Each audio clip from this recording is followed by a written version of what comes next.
நண்பர்கள் அனைவருக்கும் வணக்கம். நாம் இன்றைக்கி என்ன பார்த்துட்ருக்கிறோன்னா ஆட்டுத்தலை கருக்கள் தாங்க. ஆட்டுத்தலையை இப்போ இந்த மெத்தடில் தான் கருக்கிறாங்க. இதை கருக்கி சுத்தம் பண்ணி வெட்டி கறியாக்குற வரைக்கும் நம்ம இந்த வீடியோவில் பார்த்துடலாங்க. இருக்கிற கறியிலேயே மிகவும் டேஸ்ட்டான கறி எதுன்னு பார்த்தீங்கன்னா ஆட்டுத்தலை தாங்க. ஆட்டுத்தலை கறி தான் மிகவும் டேஸ்ட்டான கறிங்க. ருசி அதிகமாக இருக்குங்க ஆட்டுத்தலை கறியில். ஆட்டுத்தலை கறியெல்லாம் முன்னாடியெல்லாம் எப்படி கருக்குவாங்க அப்படின்னு பார்த்தீங்கன்னா சுள்ளி பொறுக்கி சேர்த்து வச்சு அதில் நெருப்பு மூட்டி ஆட்டுத்தலையை கருக்குனாங்க முதல்ல. அப்புறமா விறகடுப்பில் கருக்குனாங்க. அதுக்கப்புறமா கேஸில் கருக்க ஆரம்பித்தாங்க. சீமன் அடுப்பில் கருக்க ஆரம்பித்தாங்க. அப்புறம் கேஸில் கருக்க ஆரம்பித்தாங்க. இப்போ இந்த மாதிரி மெத்தடில் தான் ஆட்டுத்தலையை கருக்கிறாங்க. நீங்கள் கருக்கிறத முழுசாக பார்க்கலாங்க இந்த வீடியோவில்.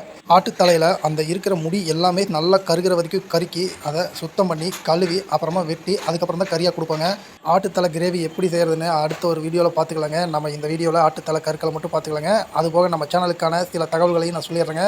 நம்ம சேனலில் கொடுக்கக்கூடிய வீடியோக்கள் எல்லாமே ஒரே மாதிரியான வீடியோக்கள் வராதுங்க. நம்ம எல்லா வீடியோக்களையும் கலந்து தான் கொடுப்போங்க. சாதாரணமான சின்ன சின்ன தகவல்கள்லேருந்து பெரிய பெரிய உலக அரசியல் வரைக்கும் அனைத்து விதமான வீடியோக்களும் நம்ம சேனலில் கொடுக்கப்படுங்க. நடுவில் கொஞ்ச நாள் வீடியோ கொடுக்க முடியாமல் போச்சுங்க. அது சொந்த காரணங்களுக்காகவும் வேலை அதிகமாக இருந்ததுனாலையும் வீடியோ கொடுக்க முடியலைங்க. இனிமேல் வீடியோ ரெகுலராக கொடுக்க முயற்சி பண்ணுறேங்க.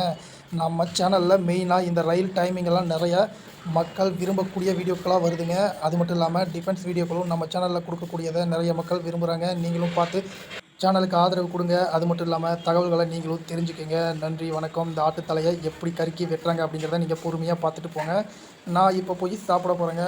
சப்ஸ்கிரைப்.